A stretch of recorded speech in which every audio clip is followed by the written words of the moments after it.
ஆற்காட்டுத்துறை மீனவர் கிராமத்துலேருந்து பேசுகிறோம்.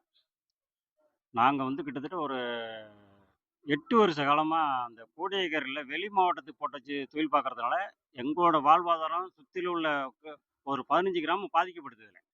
இந்த அங்கேருந்து கலெக்டர்லேருந்து எல்லா சிஎம் வரைக்கும் கொண்டு போயிருக்கோம் அந்த கதையை. போன வருஷத்தில் நாகை மாவட்ட மீனவர் கூட்டத்தில் இதே கோடியக்கரை சேர்ந்த அந்த வெளி மாவட்டத்தை ஒன்று தொழில் செய்கிற அந்த வியாபாரிகளே கையெழுத்து போட்டு குடுத்தாங்க. நாகை மாவட்டம் மட்டும் தான் தொழில் செய்யணும். அப்புட்ன்னு அவங்க எழுதி குடுத்துட்டு போயிருக்காங்க. கையெழுத்து போட்டு போயிருக்காங்க. அப்படி இருந்தும் இந்த வருஷத்துல தரங்கம்பாடி, வானகிரி, பூம்புகாரு எங்கெங்கேருந்தெல்லாம் போட்டு கொண்டு வர்றாங்க. இந்த இப்பயே நார்மலா பார்த்தீங்கன்னா, ஒரு 250, 300 போட்டு வந்துருச்சு. இப்ப நாங்க வல்லப்பள்ளம், புஷ்பவனம், ஆற்காட்டுத்துறை, வானவன் மகாதேவி, மணியந்தீவு இப்ப நாங்க இங்க இவ்வளோ கிராமம் இருக்கிறோம். எங்களுக்கு வாழ்வாதாரமே இந்த ஒரு 18 நாட்டிகள் மைல் தான் இந்த இடத்தோட சுற்றளவே. ஆனா நாங்க அந்த மீன் பிடிக்க முடியல. எங்கெங்கேருந்து வாரவங்க அந்த 3 மாசத்துக்கு 4 மாசத்துக்கு உட்காந்து தங்கியிருந்து இந்த மீன் பிடிக்கிறதுனால கடல் மேலேயே எங்களுக்கு வாழ்வாதார பிரச்சனை. ஒரு பக்கம் மீன் கிடைக்க மாட்டேது, ஒரு பக்கம் வலைய வெட்டுறான். போம்போது எங்க வலைய சேர்த்து அள்ளிட்டு போயிடுறான். அப்ப நாங்க எந்த சூழ்நிலையில நாங்க இங்க இந்த இடத்துல பொழைக்கிறது?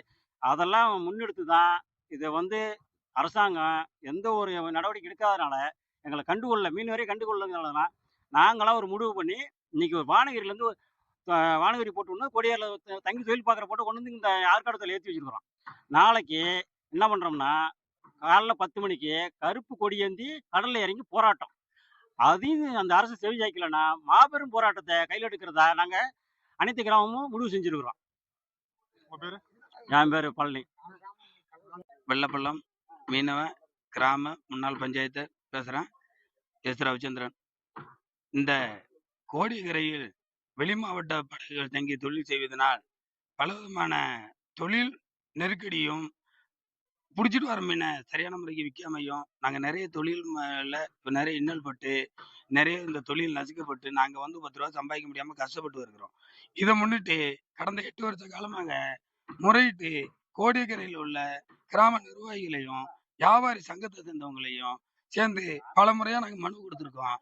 அரசு அதிகாரி முன்னிலையில, ஆடியோ தலைமையில, டிஆர்ஓ தலைமையில, இந்த மாதிரி கலெக்டர் முன்னிலை வரலையும் பீஸ் மீட்டிங் போட்டு பேசி கட்டுப்படாம கோடியக்கரைக்காரவங்க மீறி போயிருக்காங்க.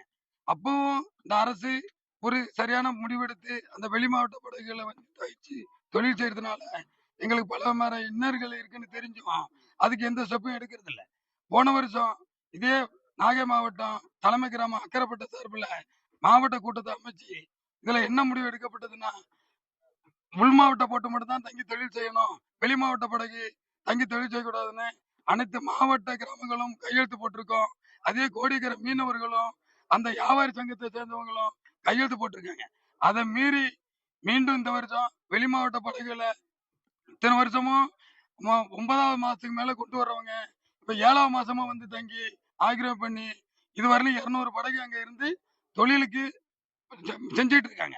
இதனால எங்களுக்கு பல இடைஞ்சலா இருக்குன்னு சொல்லி நாங்க மீண்டும் அதிகாரிகளையும் கிராமத்தையும் அணுகின பிற்பாடு சரியான எங்களுக்கு ஒரு முடிவு தெரியாததுனால வேதாரண்யம் தாலுக்கா மீனவர்கள் எல்லாம் ஒன்றிணைஞ்சு ஆற்காடு தெருவு, புஷ்பவனம், வெள்ளப்பள்ளம், வானமதேவி கிராம பஞ்சாயத்தர்கள் ஒன்று சேர்ந்து இன்னைக்கு ஆற்காடு தெருவில் கூட்டம் வச்சு ஊரை தொழில் மறியல் பண்ணியிருக்கோம்.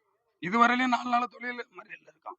மீண்டும் இந்த கோடியக்கரையில் உள்ள படகுகளை வெளியேற்று வரை இந்த தொழில் மறியலை இருப்போம் என்று தெரிவித்துக் கொண்டு நாங்க நாளைக்கு இந்த வெளி மாவட்ட போட்டை வெளியேற்றுவதற்கு அரசுக்கு அழுத்தம் கொடுக்கிற வரையிலையும் நாங்க கருப்பு கொடி ஏந்தி வெளி மாவட்ட போட்ட வெளியேற்றும் வரை தொழில் நிறுத்தம் பண்ணியிருக்கோம். அதை கண்டிச்சு நாளைக்கு ஆற்காடு தெரு துறைமுகத்தில் கருப்பு கொடி ஏந்தி நாளைக்கு 10 மணி அளவில் அனைத்து கிராமங்களும் ஒன்று சேர்ந்து கருப்பு கொடியை அரசுக்கு அழுத்தம் கொடுக்கும் வகையில் போராட்டம் தெரிவிக்க போறோம். அதுக்கும் அரசு செவிசாய்ச்சி இந்த வெளி மாவட்ட படைகளை வெளியேற்றல் என்றால் பல்வேறுமான போராட்டங்களை கையில் எடுப்பது என்றும் மீண்டும் தொழில் நிறுத்தத்தில் தான் இருப்போம் என்று இந்த பேட்டி மூலமாக தெரிவித்துக் கொள்கிறோம். நன்றி, வணக்கம்.